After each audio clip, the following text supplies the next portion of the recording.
François Hollande, toujours en Inde, une escapade sous le signe du Rafale pour le président. Et le succès semble à la clé. Le contrat a été signé il y a moins d'une heure. L'Inde vient donc d'acquérir 36 avions de chasse français. Gabriel Dola. Les modalités financières de l'accord devraient être réglées dans les jours prochains, a affirmé le président François Hollande. Une avancée majeure dans les négociations pour la vente des 36 Rafales qui achoppaient sur le prix et la volonté de l'Inde de voir la compagnie d'armement Dassault investir une part importante du contrat sur le sol indien. La vente avait d'abord été annoncée en 2012, puis avait finalement été suspendue malgré les différentes relances. Une visite marquée par la signature de nombreux accords commerciaux pour le président français. Accompagné d'une délégation de chefs d'entreprise, coopération économique dans le domaine des énergies renouvelables, le nucléaire et la recherche spatiale.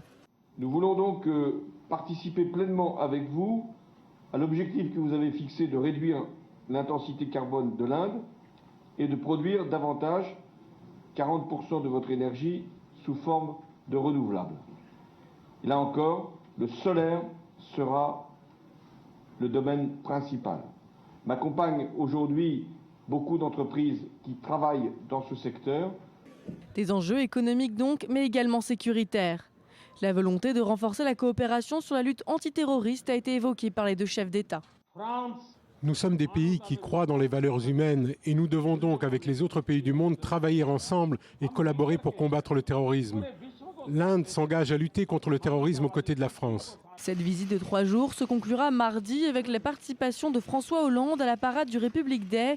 Il avait été invité par le Premier ministre indien par solidarité à la suite des attentats du 13 novembre. Et le président est engagé dans une semaine folle. Il a revêtu pour l'occasion son costume de VRP de la France. L'économie et la diplomatie font donc bon ménage ces jours-ci. Vendre l'industrie française, c'est ça aussi le rôle du chef de l'État, Johanna Sytruc du service éco. D'abord, ce premier succès, le contrat sur les Rafales a été signé. Oui, c'est une nouvelle étape franchie donc dans la vente des 36 Rafales français à l'Inde. Paris et New Delhi donc ont conclu un accord intergouvernemental. Il reste encore du travail, notamment sur les aspects financiers qui n'ont pas encore été traités.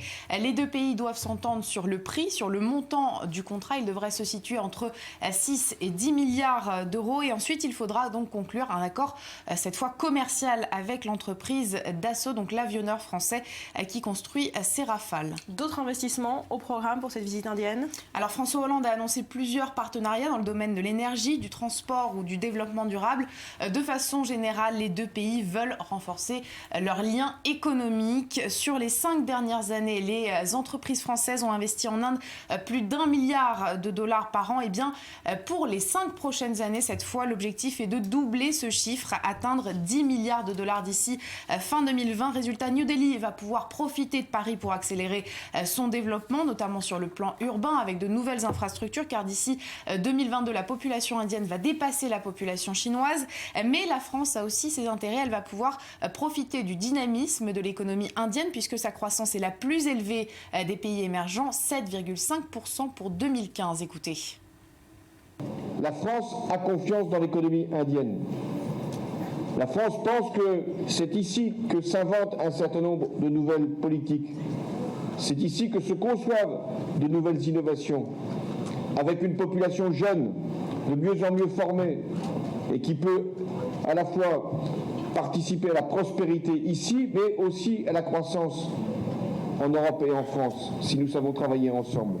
Voilà, et on l'a dit, François Hollande veut faire vendre du Made in France cette semaine. Ça va être le cas dès mercredi avec un autre marché qui s'ouvre aux entreprises françaises. C'est l'Iran et la visite du président iranien à Paris. Oui, effectivement, le 16 janvier dernier, donc, les sanctions internationales contre Téhéran ont été levées. Et ce jeudi, donc, vous l'avez dit, le président Hassan Rouhani sera en déplacement à Paris. 2 nouvelles qui font le bonheur des entreprises françaises qui s'attendent donc à signer de juteux contrats. Déjà dimanche, l'Iran a annoncé un accord pour l'achat de 114 Airbus, mais ce n'est pas tout. Des négociations seraient en cours, notamment avec la société PSA. L'avantage, c'est que l'Iran, c'est un pays fort de 80 millions d'habitants, avec une classe moyenne importante qui consomme beaucoup. Et c'est aussi un pays qui a d'énormes besoins dans tous les domaines, puisque pendant plusieurs années, l'économie iranienne a été asphyxiée par les sanctions internationales. L'inconvénient, c'est que, évidemment, les entreprises françaises ne sont pas seules sur ce coup. Il y a énormément de concurrence. De nombreuses multinationales sont également intéressées par ce nouveau marché. Voilà, le monde entier dans les starting blocks, direction l'Iran. Merci, Johanna.